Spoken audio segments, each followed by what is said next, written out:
देखिए यह आपको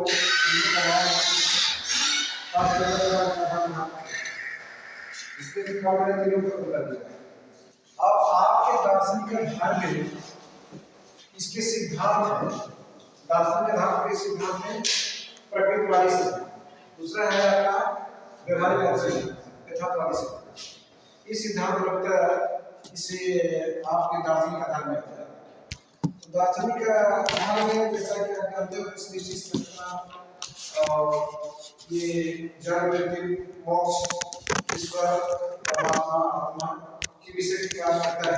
सृष्टि क्या है, सृष्टा क्या है, मोक्ष क्या है, पुरुषार्थ क्या है, इन सारी बातों को ध्यान में रखते हुए प्रकृतिवादी सिद्धांत क्या है? दार्शनिक आधार में प्रकृतिवादी सिद्धांत जैसा कि आप देख रहे हो सचित प्रकृति से जुड़ी हुई, चाहे पहाड़ हो, चाहे गंगा नदी हो, चाहे आपका समुद्र हो, जो भी चीजें हैं आप देख रहे हो जो प्रकृति द्वारा बनाई है, मानव द्वारा नहीं बनाई गई है। किसके द्वारा बनाई गई? प्रकृति के द्वारा बनाई गई। इसलिए ये चीजें जो है नेचुरल होती है। यानी इसकी क्या किया है? प्रतिपाद्य बताता है कि आप जन्म नहीं लिए थे उसकी पहली चीजें पहले से करें। यदि आपने जन्म लिया आप जो है प्रकृति को देखा, दरिया देखा, पहाड़ देखा, जो भी देखा, सूर्य को आपने देखा, चंद्रमा को देखा, ऐसा प्रकृति है। क्योंकि आप नहीं थे तो आपसे पहले ही थे। जब आपको धीरे धीरे चेतना है जैसे जैसे आप विकसित हुए वैसे वैसे इन चीजों का आपने ध्यान रख सकते हैं। तो इस प्रकार यह कहते हैं कि प्रकृतिवाद की जो भी चीजें होती हैं, प्रकृतिवाद सबसे बड़ी बात है ईश्वर को नहीं मानता। उनका कहना है कि जो भी करती है प्रकृति करती है, ईश्वर नाम कोई चीज है नहीं। इस प्रकार वो जो है प्रकृतिवाद को अशिक्षा के रूप में कैसे माना गया? और हम देखा कि प्रकृति में जो भी कार्य होते हैं वो स्वतंत्र भाव से समय से होते हैं, कार्य जरूरत नहीं होती, किसी आदेश की जरूरत नहीं होती है, किसी ऑर्डर पे जरूरत नहीं होती। यदि सूर्य को उगना उसको स्वतंत्रता सूर्यास्त करना, उसमें किसी का दिशा निर्देश नहीं देना पड़ता, किसी को गाइड करने की जरूरत नहीं पड़ती है, कोई आदेश नहीं करता कि सूर्य को सूर्य अपने आप होता है। उसी तरह चंद्रमा की बात है, चंद्रमा भी कोई आदेश नहीं करता कि आप जो मतलब कि लाइट हो, ये उस समय को जो है अपनी लाइट देना शुरू कर देते हैं। तो इस प्रकार से जो भी काम होता है प्रकृति में वो सक्षम होता है। सबसे बड़ी बात यह है कि प्रकृति में जितनी चीजें होती हैं उसमें बदलाव आना जरूरी है, यानी उसमें परिवर्तन होता है, क्षण क्षण परिवर्तन होता है। क्षण क्षण परिवर्तन कैसे होता है? सूर्य को आप देख सकते हो, सूर्य की जैसे जैसे सूर्य धीरे धीरे उस शिखर पर चढ़ता वैसे वैसे जो है उसमें प्रकाश ज्यादा हो जाता है, यानी उसके तापमान बढ़ने लगते हैं, उसके तापमान बढ़ लेते हैं। यानी सुबह का तापमान कुछ और होता है और दोपहर का तापमान कुछ और होता है, मध्य का तापमान, फिर शाम का तापमान कुछ और होता है, यानी तापमान में घटती बढ़ोतरी होती है। उसी तरह वायु आप देखते हैं, वायु का भी कभी जो है अधिक होता है, कभी कम होता है, कभी मध्यम होता है, यानी उसमें भी परिवर्तन एक जैसा नहीं रहता है। और जब आप कभी जल को भी देखिए, समुद्र को भी देखिए, तो समुद्र में घटता है, परिवर्तन है, ऐसे होता है। इस प्रकार प्रकृति में परिवर्तन होता है। प्रकृति की हर चीजें, प्रकृति में जो भी चीजें हैं, पेड़ पौधे से लेकर जीव जंतु तक, सब में बदलाव होता है। सब में बदलाव होता है। एक बार जैसे कोई जीव है, जैसे हम प्रकृति से सारे जीव हैं, एक बार ये सोच कर देखिए, आप भी है कि सामाजिक प्राणी है। अकॉर्डिंग टू अरस्तु ने बताया था कि प्रकृति में जो भी चीजें हैं वह जो है उन्होंने मतलब जानवर मान लिया, आदमी को भी उन्होंने एनिमल माना है। उन्होंने बताया कि आदमी भी मानव की कैटेगरी में है, वो भी जानवर है। जानवर के इस परिवर्तित होते होते वो जो मानव का बन गया। जैसे उसकी प्रजाति को बताता है, जैसे चिंपैंजी और बंदर देखते हैं, इस सुधारते हाथ में हम मानव बढ़ते हैं। इस प्रकार से बताया कि प्रकृति में जो हर चीज जो है परिवर्तित होती है। दूसरे शब्दों में ये कहते हैं कि प्रकृति परिवर्तन ही शाश्वत नहीं है, प्रकृति परिवर्तन ही शाश्वत नहीं है।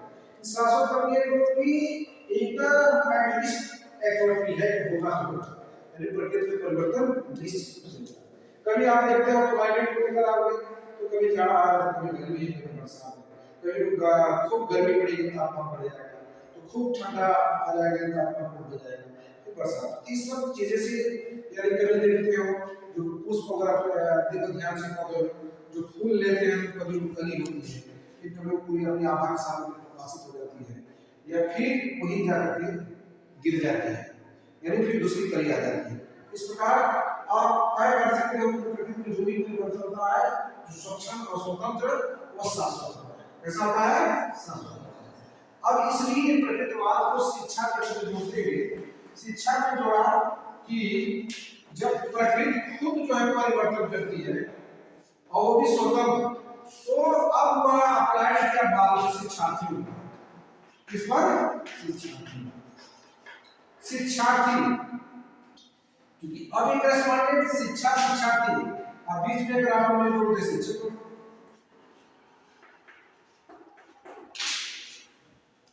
अब चूंकि शिक्षक जो है शिक्षा देने का काम करेगा, और शिक्षा जो है शिक्षार्थी जो इसको ग्रहण करेगा, क्या करेगा? ग्रहण करेगा।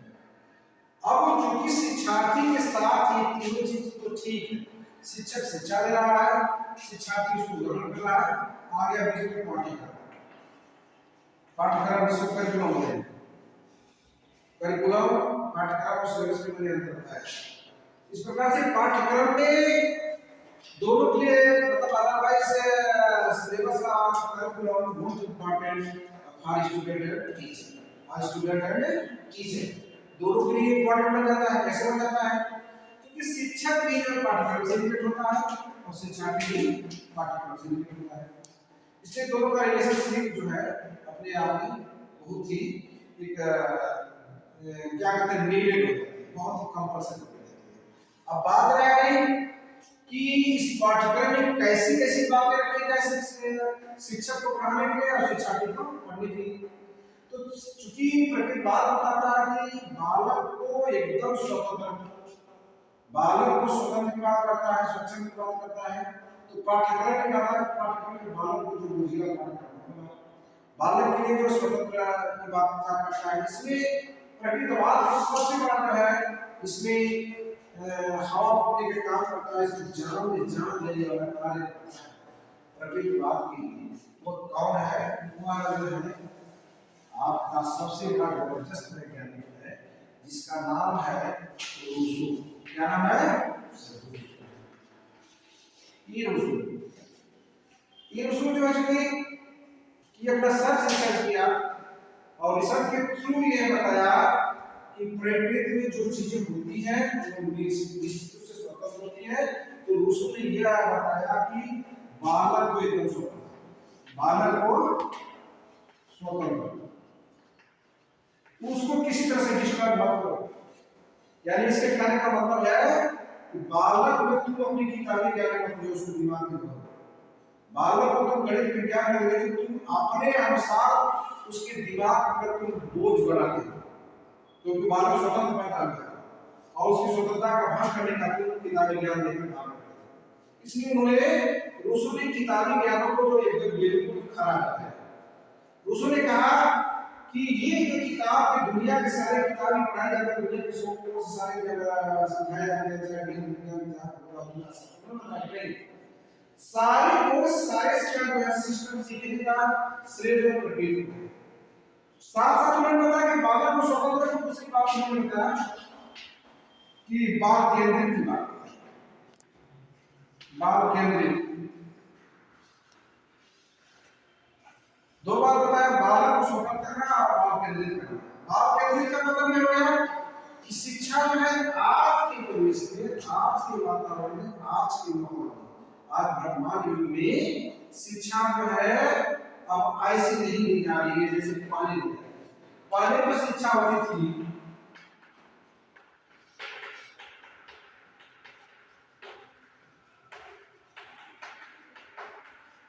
पहले शिक्षा शिक्षक के लिए कैसे होती थी, शिक्षक के लिए अर्थात शिक्षक के इर्द गिर्द जो है शिक्षा होती थी, यानी ऑल इन ऑल टीचर, शिक्षक ही सब कुछ होता था, शिक्षक ही सब कुछ होता था। धीरे धीरे जब यह काफी लंबे समय तक जो है शिक्षक केंद्रित शिक्षा नहीं, लेकिन जब मनोविज्ञान एक ऐसा विषय निकला, मनोविज्ञान जो है आपने तरह तरह का रिसर्च किया गया। मनोविज्ञान में पहले चेतना यानी मन को चेतना कहा जाता है, मनोविज्ञान में मन का जो है अध्ययन किया गया। इसका क्या गया मन के अध्ययन को जैसे उन्होंने बताया कि मन चेतना आत्मा, तो उन्होंने बताया कि जो शब्दों पे मन चेतना आत्मा इसमें बड़ा लेकर के ध्यान था। आज भी मन और आत्मा चेतना में कोई अलगाव नहीं कर सकता, कोई विभेद नहीं कर सकता, क्योंकि ज्यादा लोग कहते हैं मन ही चेतना है, चेतना ही मन है, चेतना ही आत्मा है, आत्मा ही चेतना, चेतना ही मन। इसलिए बहुत सारे लोगों ने इसको डिफाइन किया, बहुत सारे लोगों ने अपने विचार दिए और अंततः ये क्लियर मुस्लिम नहीं रहा। कुछ लोगों ने मनो को मनोविज्ञान को मन का अध्ययन करने वाला विज्ञान कहा, कुछ लोगों ने मन को पहले जो चेतना का अध्ययन करने वाला मनोविज्ञान किया, फिर मन का अध्ययन करने वाला मनोविज्ञान कहा, फिर आत्मा का अध्ययन करने वाला मनोविज्ञान कहा, फिर लास्ट क्या है व्यवहार, लास्ट वाला यही चल रहा है कि मनोविज्ञान व्यवहार का इसका करता है। मनोविज्ञान के प्रश्न यहाँ जो है प्रश्न लगा दिया, शिक्षक केंद्रित शिक्षा कहा नहीं। मनोविज्ञान के जो हमारे रिसर्चर थे, जो स्कॉलर थे, जो मनोवैज्ञानिकों ने कहा अब शिक्षा शिक्षक केंद्रित नहीं हो सके बल्कि बाल केंद्रित शिक्षा होगी। कैसे चाहिए बाल केंद्रित शिक्षा। अब बाल केंद्रित शिक्षा की पुष्टि कौन करता है, प्रकृतिवाद करता है। कौन करता है, एक सिद्धांत बन गया, एक जो है थ्योरी। तो बताया कि बाल केंद्रित शिक्षा का जो ये बाबा भी कितना सिद्धांत कर देते हैं। तो बाल केंद्रित मतलब जिसके इर्द गिर्द बालक के इर्द गिर्द शिक्षा होती है, अर्थात बालक के इर्द गिर्द ही शिक्षा दी जाती है, अर्थात बालक की शारीरिक क्षमता, बालक की मानसिक क्षमता, बालक की सामाजिक क्षमता, बालक की आध्यात्मिक क्षमता, बालक की सारी क्षमताओं उसके मापदंड को इंक्लूड करके शिक्षा दी जाती है। यानी बालक के इससे बालक को जज किया जाता है, अर्थात बालक ही इसका सेंटर होता है। शिक्षा का सेंटर कौन होता है, यानी यदि हम कह रहे हैं कि ये बात कहने का मतलब है कि यह बालक केंद्र में है, शिक्षा इसके केंद्र में है, स्पाइनिंग कर रही है। तो इस प्रकार बालक जो है शिक्षा के अंदर केंद्रित होता है। कौन केंद्रित होता है, किसके अंदर? शिक्षा के अंदर।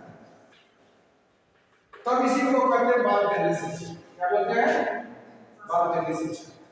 यानी उसकी बाल केंद्रित मतलब बालक की रुचि, बालक को ध्यान, बालक की योग्यता, बालक की क्षमता, सारी मापदंडों का ध्यान देते हुए तब बालक को शिक्षित करने की बात कही, जिसमें भूमिका समझेगा।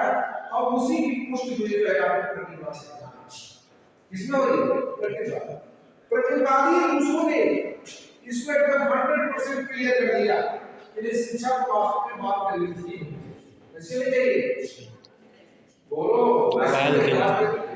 और ये भी बताया कि बालक के लिए बाल केंद्रित के पहले बालक को स्वतंत्र होना चाहिए, स्वतंत्र होना चाहिए, क्योंकि बालक जो पैदा हुआ स्वतंत्र पैदा नहीं।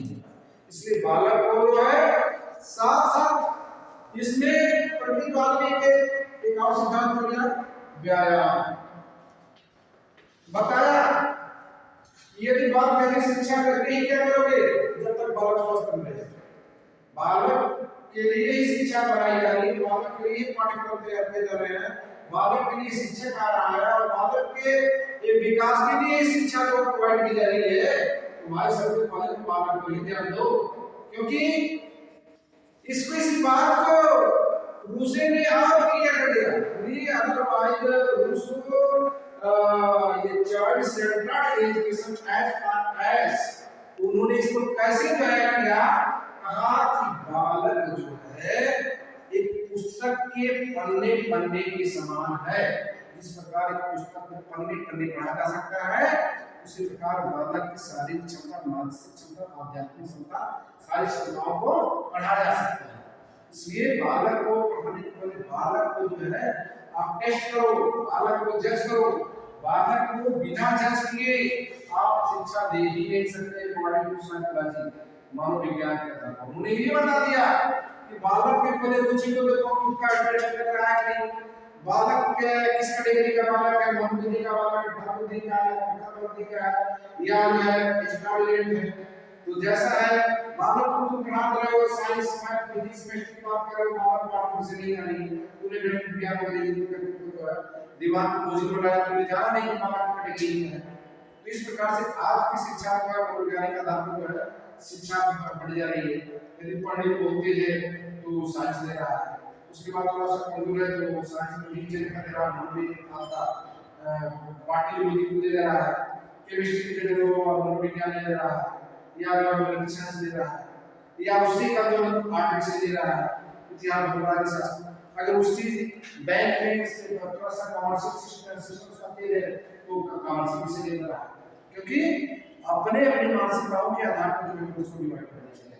इस प्रकार इन्होंने बताया कि भाई यदि बात करते शिक्षा की बात कर रहे हैं हम, तो बाल केंद्रित शिक्षा के पहले बालक को स्वतंत्र होना चाहिए, और दूसरी बात बालक के स्वतंत्र होने का उन्होंने आयाम मतलब डायमेंशन बताया। यानी otherwise Rousseau dimension clear as far as क्या हेल्थ, क्या बताया हेल्थ, क्योंकि health is wealth, health is wealth, यानी स्वस्थ ही व्यक्ति जो है सब देवी। यहां तक राष्ट्र ने बता दिया कि sound mind in a sound body, इस sound mind in a sound body, अर्थात स्वस्थ दिमाग में, स्वस्थ शरीर में ही स्वस्थ दिमाग का निवास होता है। समझ रहे? तो उसके लिए स्वस्थ होने के लिए का स्टैंडर्ड्स बताया, वो सब बताया व्यायाम। क्या बताया? कहा बालक को व्यायाम करने के लिए जो छोड़ो, क्योंकि प्रकृति में खूब जितने जीव पैदा होते हैं वो सब व्यायाम करके ही सीखते हैं। क्योंकि जो हिरनी के बच्चे को आप पैदा कर नाम नहीं सीखता, नीली गाय को देख रहे हो, नीली गाय आप बच्चा पैदा करने का नाम नहीं होता। क्यों?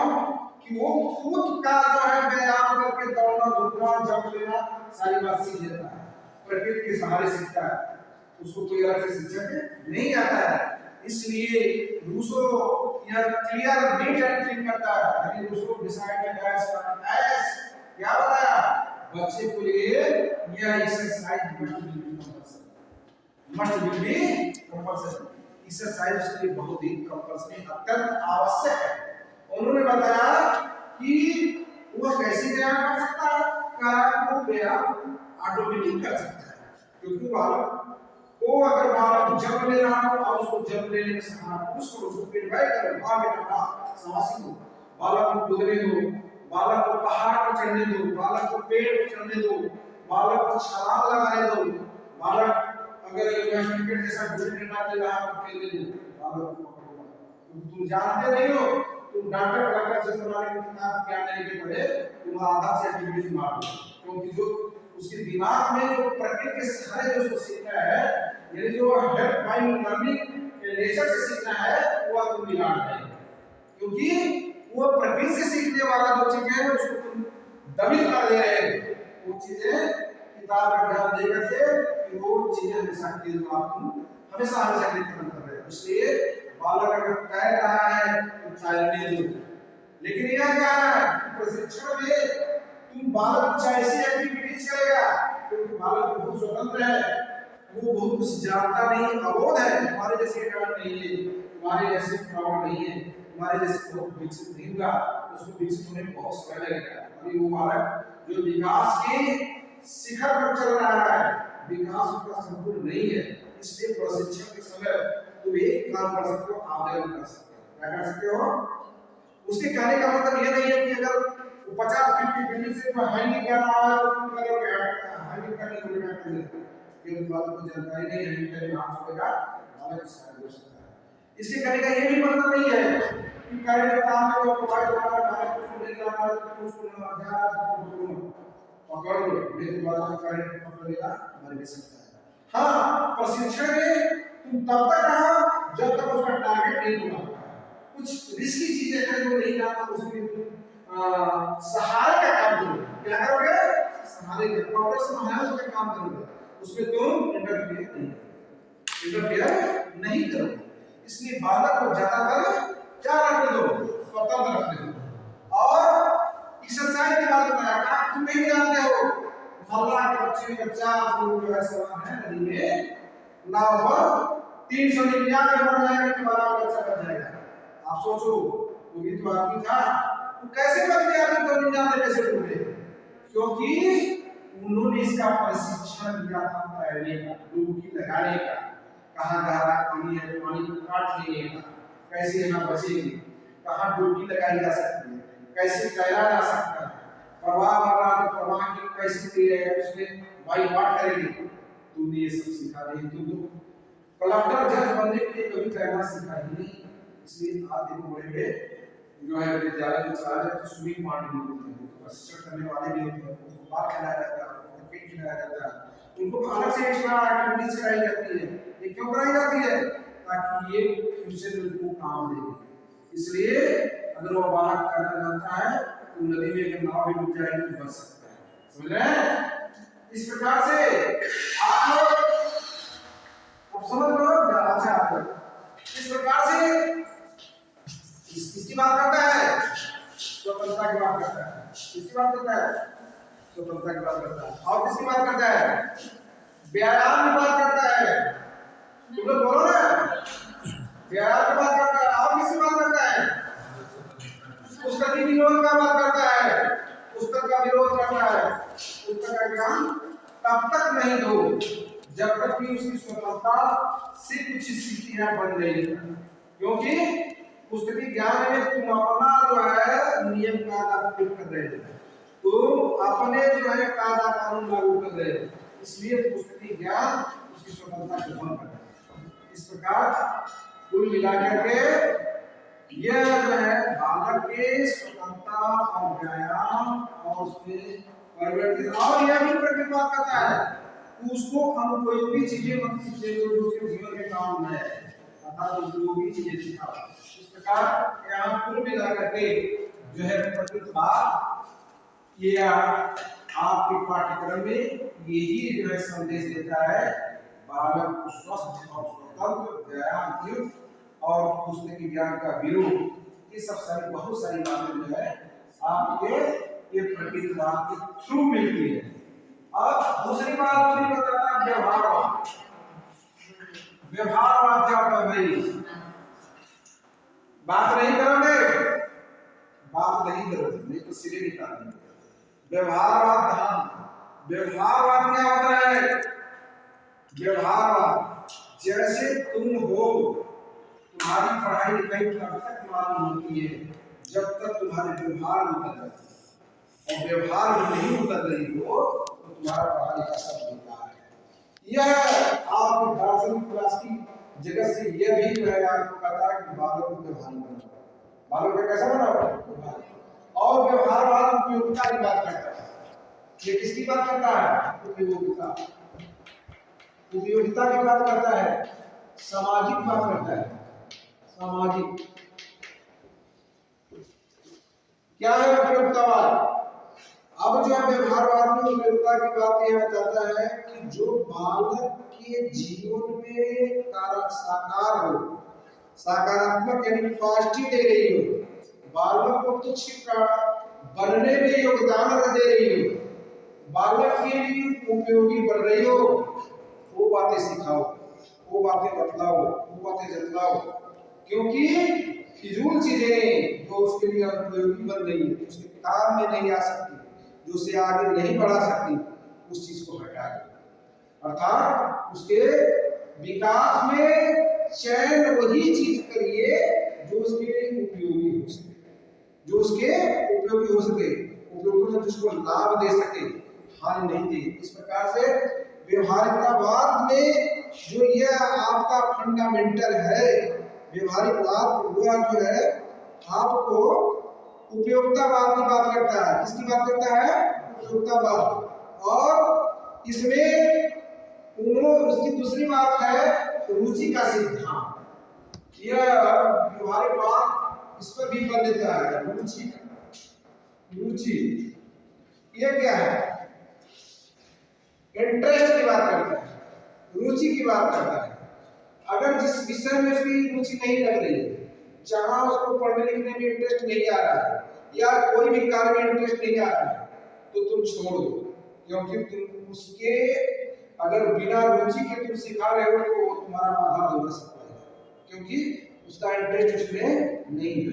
तो यह कह रहा है व्यवहारवाद कि उसकी रुचि को जानो, उसके इंटरेस्ट को जानो, उसकी चाहत को जानो, क्या ऐसा चीज वो सीख सकता है, किन क्षेत्रों में ज्यादा उसका दिलचस्प है, किन क्षेत्रों में ज्यादा वह दिमाग लगा रहा है, वो चीजें सीखा। अगर वह खेल में हेलीकॉप्टर जैसे खिलौने को बना दिला रहा है तो उसको इंजीनियरिंग कोर्स सिखाओ, उसको बनाने सिखाओ, क्योंकि वो बहुत बड़ा लड़का जो है मैकेनिक भी हो सकता है, अर्थात वह जहाज के पार्टों को भी जो है सेट कर सकता है। तुम्हारी हीरो होंडा जैसी गाड़ी को सेट कर सकता है, चार चक्के जैसी गाड़ी को सेट कर सकता है। लेकिन अगर वो कवि बनने के मूड में जा रहा है, कविता लिखने के मूड में, संगीत के मूड में है, तो उसको जो है इंजीनियरिंग कोर्स करता है, क्योंकि वो किसी फील्ड में जो है संगीत प्रोग्राम दे सकता है, बहुत बड़ा जो है संगीतकार बन सकता है। अगर वह क्रिकेट खेलने के मूड में है, उसको जो फिजिक्स का लेक्चर पढ़ता है तो उसको खेल जगह मिलेगा, क्योंकि वह सचिन जैसी महारत बहुत बड़ा क्रिकेटर बन सकता है। समझ रहे हैं? अगर यांत्रिक बुद्धि जैसी उसकी बुद्धि है तो तुम उसको किसी जो इंस्ट्रूमेंट से बनाने में लगा इंजीनियरिंग कोर्स कराओ, क्योंकि वह जो है राइट ब्रदर जैसे जहाज को बना सकता है। जहाज को बनाने वाला कौन है? इस प्रकार से आप ये मत समझो कि वो पढ़ने में कमजोर है तो कमजोर हो गया, ये तुम्हारे को पता है, तुम जानते नहीं। बुद्धि अमूर्त कई प्रकार की बुद्धि होती है। बालक पढ़ने के क्षेत्र उस फील्ड में कमजोर है, न कि वह हर क्षेत्र में कमजोर है, क्योंकि बहुत सारे सिद्धांत हैं। जेम्स वाट की बात देख लो, जेम्स वाट की कुछ अच्छी बातें थी, जो इंजन बनाया, आज कई टन लेकर जो एक गाड़ी जो माल लेकर जा रही है, किसने बनाया? बाप आइडिया जेम्स वाट। उसी का परिवर्तित उत्पाद जो है इलेक्ट्रिक इंजन बन गया। यानी रेल का इंजन बनाने वाला अगर कोई है तो ब्रिटेन का जेम्स वाट। कौन है? आप कैसे जानते हो कि वो पढ़ने में कमजोर था, फिजिक्स गणित नहीं आती थी, विज्ञान नहीं आता था, लेकिन यांत्रिक बुद्धि थी, उन्होंने भाप का इंजन बना दिया। कैसे बनाया ये भी देख लिया। उसकी चाची जो मारती थी पढ़ने के लिए, वो जब एक बना रही है उस तेतली में उसका ढक्कन जो भाप से ऊपर उठता था तो वो उड़ जाता था, जब भाप नीचे आती तो नीचे गिर जाता था, खन खन की आवाज करता था। तो उसको बड़े ध्यान से देखा तो उसको मार भी पड़ी थी। चाची ने कहा कि तुम यही कर रहे हो, खाना बनाने में तुम्हारी दिलचस्पी लग रही है, मैं खाना बना रहा तो ध्यान से उसको देखने लग रहे हो, इतना ध्यान पढ़ाई में करते तो कितना याद हो जाए। लेकिन वो रिसर्च कर दिया कल वो कहा कि ये मेरी शादी समझती नहीं, जानती नहीं, मैं किसी चीज का रिसर्च कर रहा हूँ। मैं रिसर्च ये देख रहा हूँ कि भाप में इतनी बड़ी शक्ति है, ये ढक्कन उठा देने तो भाप के द्वारा कोई बहुत बड़ा कार्य किया जा सकता है। भाप के इंजन के सहारे से इन्होंने जो है इंजन चलाया। फिर जाड़ मिस्टर में दूसरा वैज्ञानिक आया, उसने डिब्बे जोड़ने का काम कर दिया। अब वो पूरी रेल तैयार है और पूरे रेल की डिब्बों पे खींचने वाला कौन होता है? इंजन होता है। तो ये चीजें होती है। इस प्रकार बालक के अंदर अगर आप उसी जेम्स वाट को फिजिक्स केमिस्ट्री मार मार कर ज्ञान देते तो सब इंजन नहीं बना पाता। याद रखो, सब इंजन नहीं बना पाता क्योंकि स्वतंत्रता भंग कर देते। उसका दिमाग तोड़ करके इधर जा रहा है इधर लगा देते। राइट बटन ने जहाज बनाया, शायद उसको तुम गणित अंग्रेजी मार मार कर पढ़ाते, प्रोफेसर बनाते तो शायद वो जहाज आज नहीं बने। समझ रहे? मानते नहीं, क्योंकि आप जानते नहीं हो। सबसे बड़ी बात है आजकल जो है गांधी इतना मूर्ख है कि बच्चे की जो है स्वतंत्रता भंग कर दे रहा है। क्योंकि वो आपको 3 वर्ष के बच्चों को भी जो है आंगनवाड़ी पढ़ाने के लिए बोल दिया। नहीं तो पहले बताया था कि कान अगर बच्चा 5 वर्ष के पहले विद्यालय में बोल दो, क्योंकि उसके अंदर एक मैच्योरिटी होती है। मनोविज्ञान ने यही प्रसिद्ध कर दिया। ये देखो भाई, एक मैच्योरिटी होती है जिसकी मनोविज्ञान में पढ़ाया जाता है परिपक्वता। यदि परिपक्वता नहीं आई है तो आम की मंजरी में आज भी बॉल नहीं लगेगा। क्यों फरोगी बात में उसमें बॉल लग गया? क्यों मंजरी आ गई? क्यों नहीं आपको जो है वो जो है नॉर्मल की समझ में आ गई? क्योंकि उसकी परिपक्वता नहीं विकसित थी। और परिपक्वता विकसित हो गई है। मंजरी आप पौधे की बात नहीं करता जो हाइब्रिड है, जिसमें जो मतलब कि क्रॉस सिस्टम लगाया गया है, उसकी बात नहीं करते। आप जो दूध आप पीते हो एक क्रॉस सिस्टम है। जो आप गाय का दूध पीते हो देसी शुद्ध गाय का दूध नहीं है, इसको क्रॉस कराया गया है। इसलिए आधा को आपका उनका देखिए दूध कैसा बछड़ा कैसा होता है। दूध इतना बड़ी बड़ी बढ़ती दूध नहीं गाय देती थी। इसको जो है आज इतना बड़ा बड़ा फल खा रहे हैं हम ना, इतना बड़ा बड़ा फल नहीं होता। ये सब क्रॉस प्रोडक्ट है। आज रहेगा इतना बड़ा पेड़, देखा फल इतना बड़ा, और जो विशाल पेड़ होगा इतनी बड़ा फल देगा। क्योंकि जो तुम परिवर्तन कर रहे हो, तुम यहाँ तक से देख सकते हो दिन आने वाला तुम खराब कर रहे हो। क्योंकि आज हर गांव में साढ़ है न भैंसा है, क्योंकि साढ़ बड़ा तुम बन गए। मैंने पूछा डॉक्टर साहब से कि ये इस गांव में तो 2000 भैंसे हैं, लेकिन भैंसा एक भी नहीं। अब तुम्हें क्या सोच सकते हो कि तुम खुद भैंसे का रोड सीमेंट का काम कर रहे हो? तुमने कभी सोचा इसका प्रभाव क्या पड़ेगा? नहीं सोचा।